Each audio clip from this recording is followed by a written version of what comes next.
It used to be that if you wanted to be famous, you had to possess this thing called talent.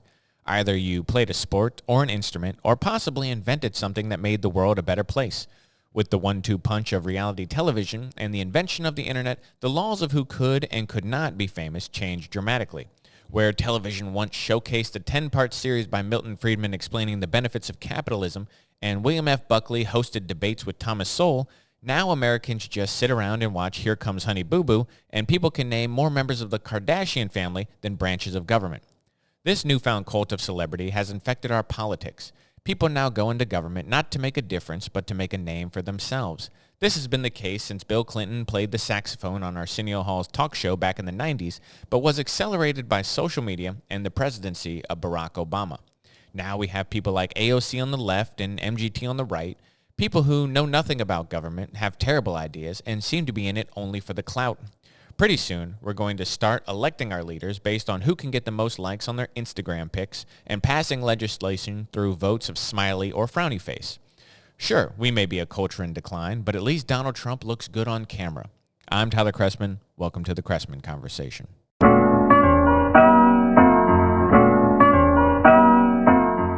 Okay, welcome people to this week's episode. I know the intro normally gives you a little bit more of a clue about what we're going to be talking about, but what we're going to be talking about today is MGT trying to oust, I almost said Kevin McCarthy, no, trying to oust Mike Johnson from his role as Speaker in the House of Representatives. The government right now is in a cluster. It is terrible up on Capitol Hill with the way that we are currently governing. Now, ideally, hold on real quick. For those of you watching, look, Winnie wants to make her appearance. Hello, Winnie, say hi. She's been clawing at me for the last 5 minutes while I'm trying to get this all set up. Now, for those of you who are curious how the government is supposed to work, now this is the way it was designed. This is the way that the framers intended. This is the way that the people we call the founding fathers designed the government. The real power of the government is supposed to be in the legislature. That is the branch of government that is supposed to hold the power. The judiciary is a check on constitutional power. It's a check on the other two branches. The executive, while being somewhat of a figurehead, is not supposed to be the most important branch of government. The sprawling, massive bureaucracy that has become the executive branch is not the way it was ever designed or supposed to work. The majority of governance is supposed to take place in the legislature, which consists of two houses, the House of Representatives and the Senate. These two bodies combine to make the legislature. The House of Representatives, while in modern context is the less important of the two branches, or the way we think about it as the less important of the two branches, they have a lot of power. They have the power of the purse is held in the House of Representatives, and they have the sole impeachment power is in the House of Representatives. These people actually are important to government. Our government right now can't function. We can't figure out how to actually pass bills that Americans want. And so there is a problem on Capitol Hill. And this problem is that no one seems to understand the way that the government is supposed to work. And that is an issue. That is a giant issue that, unfortunately, for American citizens, extends into the people in government themselves. The people in government don't understand how government works. I used two examples in the intro, AOC and MGT. Now, these to me are two sides of the same coin. They are low IQ individuals who have terrible ideas, don't understand anything except talking points, and have never done any reading on a subject seriously whatsoever. That's the way that they come across to me. They come across as really dumb people who understand what it takes to be famous, understand the things they're supposed to say, but don't understand why. There's a great example of this, by the way, when AOC was pressed about Palestine years ago and the conflict between Israel and Palestine, and she said she was talking about a two-state solution. She was talking about her beliefs and the oppression of the Palestinian people, and she was given just the most gentle pushback you could possibly find. where they say, well, can you explain that? And she goes, no, she couldn't. She said, well, I don't really know. I'm not really an expert. But she knew what the experts, quote unquote experts on her side would say, but she had no idea why they say that. She didn't understand at all. It's like that when she talks about the economy. It's like that when MGT is talking about this speaker role in Mike Johnson. It's a good thing and a bad thing when Congress is bogged down. Now, Congress is supposed to be, they're supposed to fight. It's not supposed to be friendly kumbaya. They are supposed to fight. They're supposed to compromise. The way that it is designed to work is you have to negotiate and you have to come up with deals and you have to figure out where Americans can meet, because the guy who represents Georgia and the guy who represents New York and the guy who represents California and the guy who represents Texas, they all have to work together to say, I represent my constituents. Let me try and negotiate a deal on their behalf that could benefit the most Americans. That's the way the system is designed. The system is not all or nothing. It is, in some ways, it is a zero-sum game, but it cannot be treated as such. You cannot say they have to lose so we can win. That's not the way it's supposed to work. It's not the way it's going to work.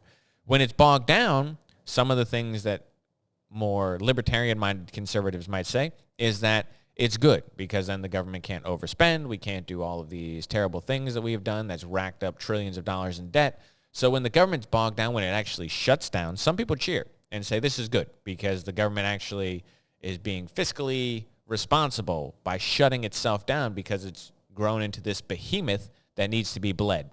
I don't necessarily agree with that, but that is what some people would say. So when they look at the cluster that is D.C. at this moment, they say, well, it's not a bad thing. It is a bad thing. And it is a bad thing because we want a government that functions the way it's supposed to. We cannot have a government that doesn't function at all.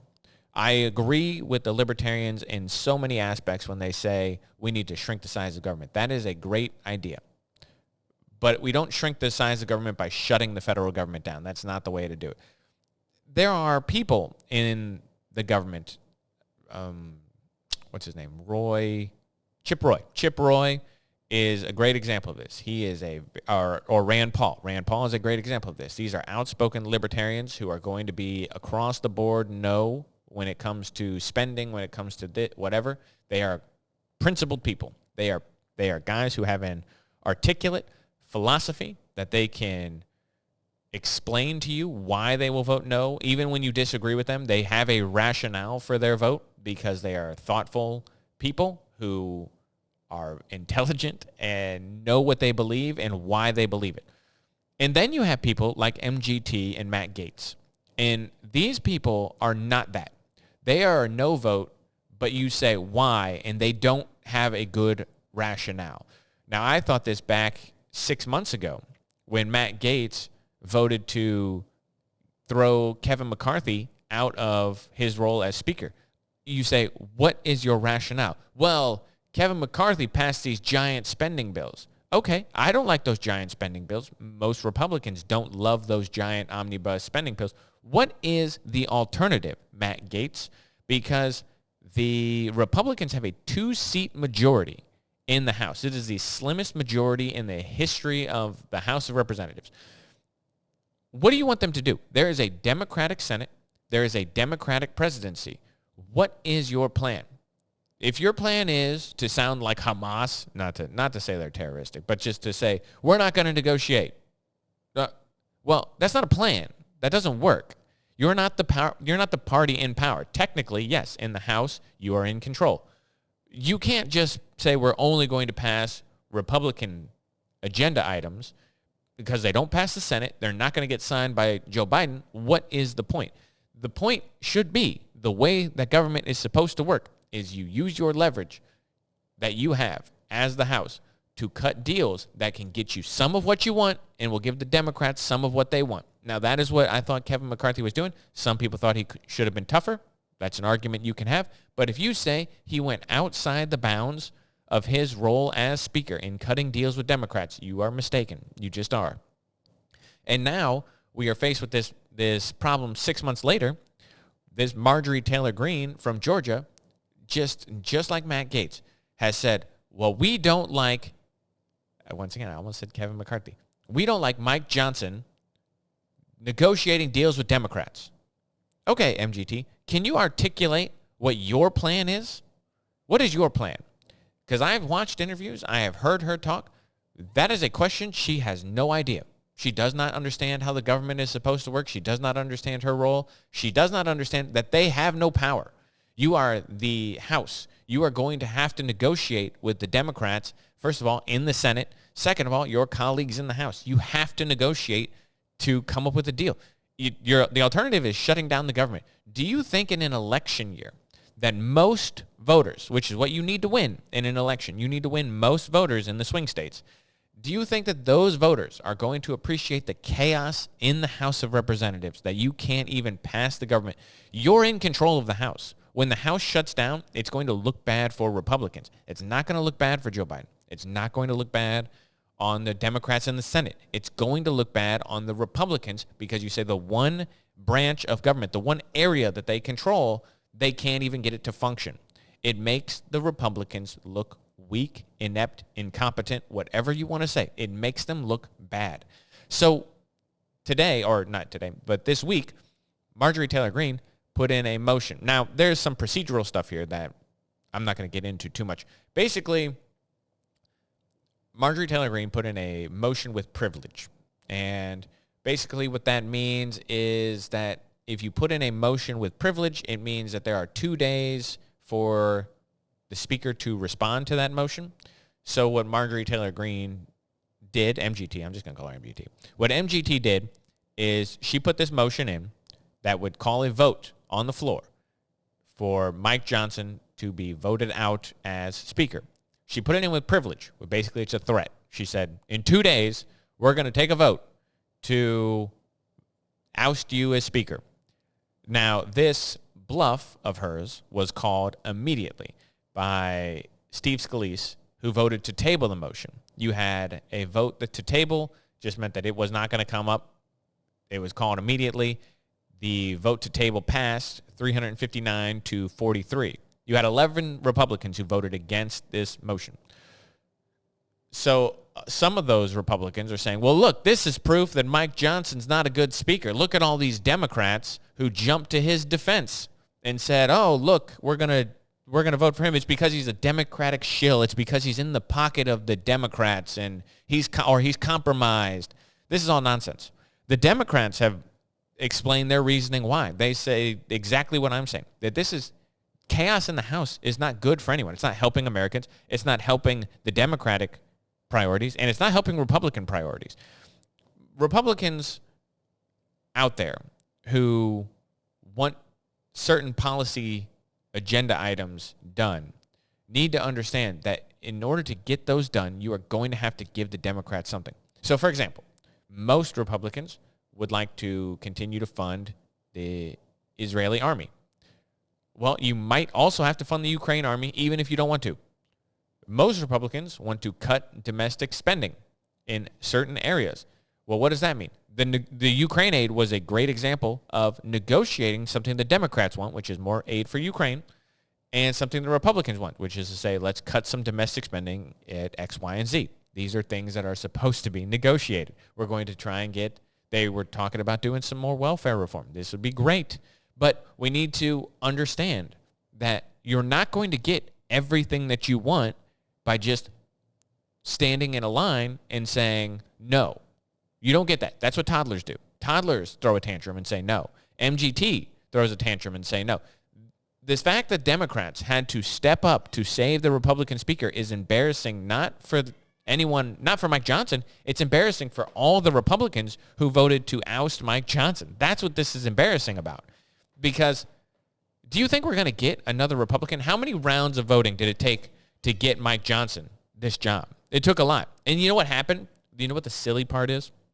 Is that Kevin McCarthy negotiated a deal that Matt Gaetz used as justification for ousting Kevin McCarthy. Mike Johnson then came in and cut a worse deal for Republicans because they said, well, now you have less leverage. So it actually got worse. Now, Mike Johnson seems smart. He seems like a nice guy. He seems very conservative in his principles. But he understands the incentive structure is not there for him to just say no and look like a toddler. It doesn't work that way. It's not going to work to Republicans' benefits to stand on the sidelines and just scream no as the Democrats pass their agenda items. It doesn't work. And people like MGT, when you have Donald Trump, by the way, MGT is a big backer of Donald Trump. When Donald Trump is calling around and saying, hey, knock it off. I don't support this. This is not good. Donald Trump came out and he didn't do this for Kevin McCarthy, but he's doing this now for Mike Johnson. He's saying, stop it. You need to knock this off. Because he sees what I see, which is that this is a great way to lose an election. That's what they're doing. They are about to lose an election here. And they're going to have no one to blame but themselves. The Republicans right now should have the easiest path to victory possible. But every step of the way, they seem to want to shoot themselves in the foot. I don't understand it. I don't understand the inclination, the self-immolation. Self-immolation is what morons do in front of the Israeli embassy. It's not what Republicans who want to be elected to office do. I think that it is a mistake to score an own goal when you're up 3-0. If you force the Democrats right now to run on Joe Biden's accomplishments, quote-unquote accomplishments, for the last 4 years, you have the easiest path to victory any Republican could possibly have. Instead, what you're doing when you create this chaos is you give the Democrat things to point to. I'm not going to talk about abortion. Abortion was one of those things that was going to come up.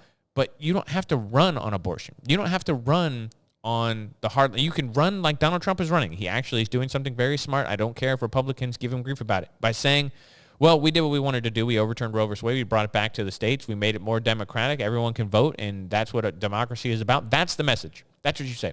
Democracy is actually taking place when the states get to vote on what they want. And we think that's good. We think democracy is good. Signed Republicans. That's how you run. What you don't do is come out and try to hardline run on this issue. It is a loser for Republicans. It has been a loser for Republicans, and it will continue to be a loser for Republicans. That's what Joe Biden's going to run on. It's the only thing he can say. Donald Trump took away Roe v. Wade. Donald Trump's an insurrectionist. Donald Trump, blah, blah, blah. Make him talk about Joe Biden. Don't make him talk about the Republicans are in chaos in the House. The Republicans can't even pick a speaker. How do you expect them to lead the government? Don't let them run on this. Make them run on Joe Biden's foreign policy, which is terrible. Joe Biden's domestic policy, which is worse.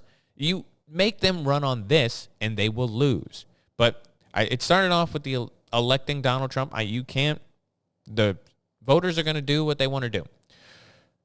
We, as people on the Republican side, they put Donald Trump into this position. Donald Trump might be the only person I think who can lose to Joe Biden at this point, but he can also beat him. He's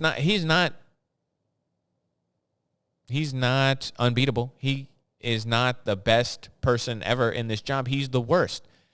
Talking about Joe Biden. Joe Biden is the worst president we've ever had in modern times. In modern times, I'll say. And he should be the easiest person to beat. And as long as the Republicans stay out of their way, they will beat him. And I don't know how the Republicans look at this. How someone like MGT can look at this and say, "Oh, this is a good thing that I'm doing. What I'm doing is really going to help the Republican Party." It's not. What it's helping is her brand. What it's helping is her getting the news and be like AOC, and she'll have some Instagram posts to say, and she'll put something up on X that says, "Oh my gosh, look at these Democrats having to save the speaker. I was right. Look at me. I'm so smart." You're not smart. You come across like a moron, and this is terrible, and your ideas are bad. So, I mean, we just have to remember that. We just have to think about it, and really, if you're a Republican out there, don't let your representatives, if you're one of those people who are represented by the 11 Republicans who voted to oust or to not table this decision, really get on your elected representatives. Really think about it. That's the kind of person that is going to lead to more victories down the line. You might like them. They might be conservative, but are they going to lead to victories down the line? I don't think so. Okay, sorry for the little cut there. I was saying I wanted to switch topics real quick, because that was a relatively short topic I wanted to talk about, but in this other one, it doesn't get its own podcast, but I wanted to briefly talk about it here at the end. There's a song that came out. This guy, I actually like him, which I know it's not necessarily cool to say that, but I like some of his music. But he's not well informed about issues. And I'm talking about Macklemore. Macklemore's a rapper. Some people might know him. Some people don't. He came out with this song a couple days ago. The YouTube video, I just looked it up. The YouTube video came out yesterday, and it has 10 million views, which is why we're talking about it, because it's a big song that deserves someone to talk about it. But it's called Heinz Hall, and it is a pro-Palestinian song that a very famous rapper just came out with, and it's blowing up on the internet, so we're going to talk about it. Culture is important. Culture is important because it used to be that you'd say that our politics is influenced by our culture. It's not the other way around. We don't get our leadership from politicians, but we elect people based on the culture that we live in to represent that culture in politics. That's kind of the way it works. So as the culture changes, the people we elect change. And use my congresswoman for example, Cori Bush. Cori Bush never would have been elected to Congress if you go back even just a decade, 2 decades ago. Because people would look at her and say, she's a radical, we don't like her. But the culture has moved, and she's not a radical. She's more of a mainstream Democrat today, and that means she can go to Congress. So the culture moves politics. Don't get it twisted. When the culture goes bad, the politics go bad. So this song that Macklemore came out with called Heinz Hall, it's basically an anti-Israeli, pro-Palestinian song. But here are some of the lyrics I want to talk about. Gosh dang, stupid pop-ups. So what's threatening about divesting and wanting peace? The problem isn't the protest, it's what they're protesting. It goes against what our country is funding. Block the barricade until Palestine is free. And so, all right, first off, BDS, the Boycott, Divest, Sanction movement, is anti-Semitic. So you're mistaken right off the bat here when you say, what's threatening? Well, I'm not saying it's threatening, but I'm saying it's anti-Semitic. There's one Jewish country in the entire world, and when you talk about BDS, there are way worse countries in the world that the United States does business with than Israel, and your only motivation for that is a hatred of Jews. That really is it. I'm not really open to other interpretations. So then it goes into a little anti-police sentiment. He says, F the police, actors in badges protecting property in a system designed by white supremacy. So that kind of tells you where his mindset is. APAC, CUFI, and all the companies.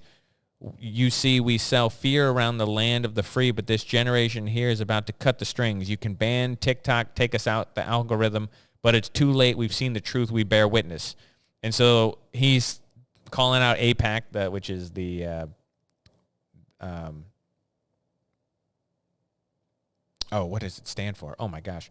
But anyway, he's calling out companies. He's calling out these organizations. He's saying that they want to – he goes on here to say that Israel is murdering kids. He's pulling them out of the rubble, mothers and children, the men you murdered. We see how you spin it.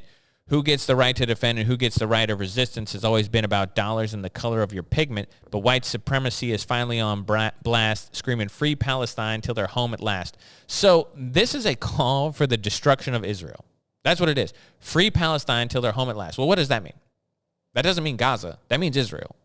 We have a rapper, a mainstream rapper, 10 million views on YouTube in one day, talking about free Palestine till they're home at last, and just people are eating it up on the internet. All these people talking about, who used to just diss Macklemore for being kind of whack, now just saying he's great. Claiming it's anti-Semitic to be anti-Zionist. I've seen Jewish brothers and sisters out there riding in solidarity and screaming free Palestine with them, organizing, unlearning, and finally cutting ties with a state that's got to rely on an apartheid system. We went over that, why that's nonsense, a couple podcasts ago.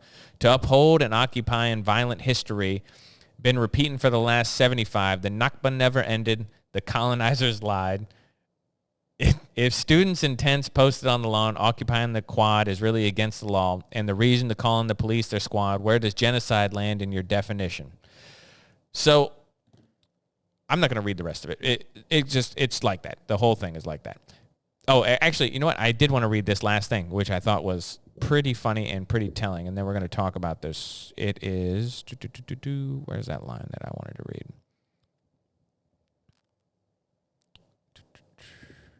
Dang, where the heck is it? Oh, Genius.com. You and your stupid pop-ups are the worst. But there's this line in here about the election, which I think could actually be kind of telling, and maybe, okay, here we go.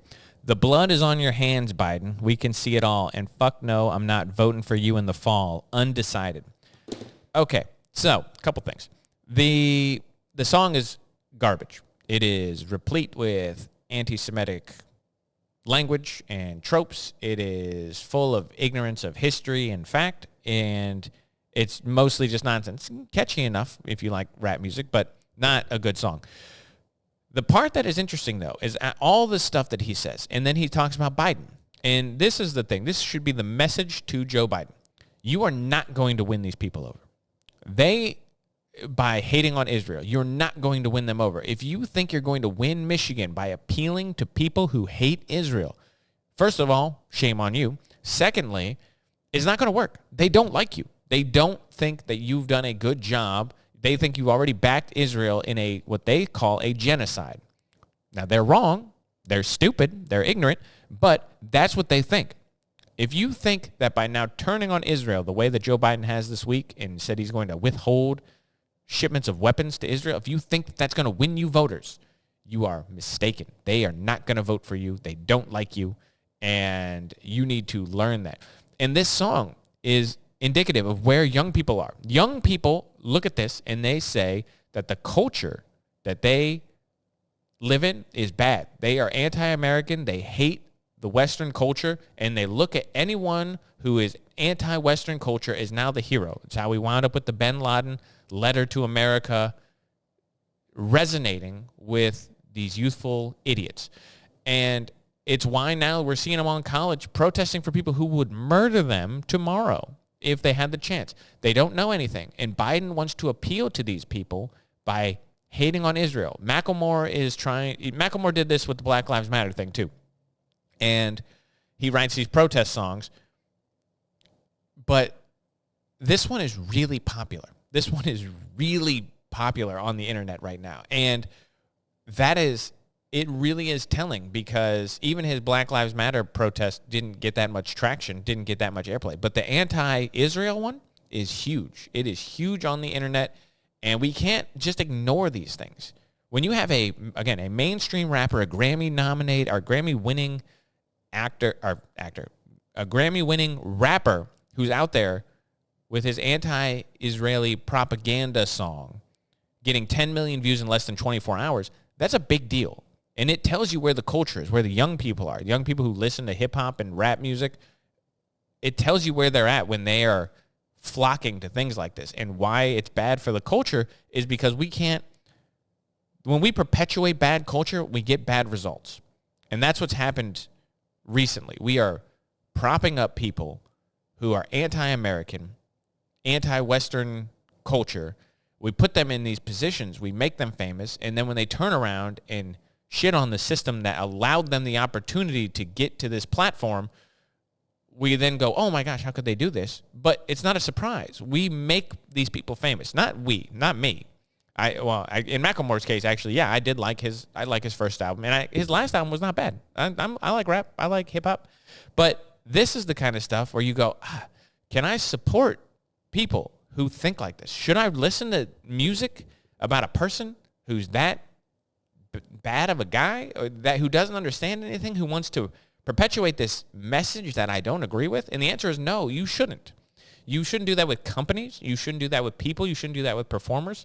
It's hard, though, because everyone seems to line up against you because the culture is dominated by left-wing ideologues.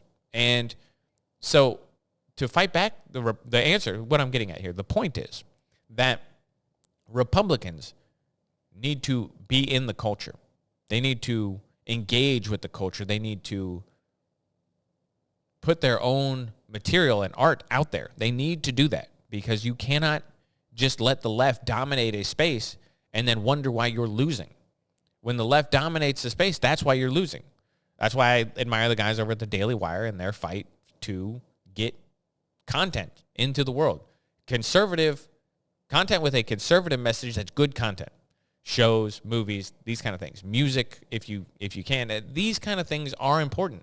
And the right too often ignores it. They ignore it at their own peril. And we're doing it right now because the young people are dominating the culture, and the culture is turning more and more left. And this is bad for America as a whole and the West. Anyway, we're going to leave it there for the week. I'm Tyler Chrestman. I'll catch you guys next Friday.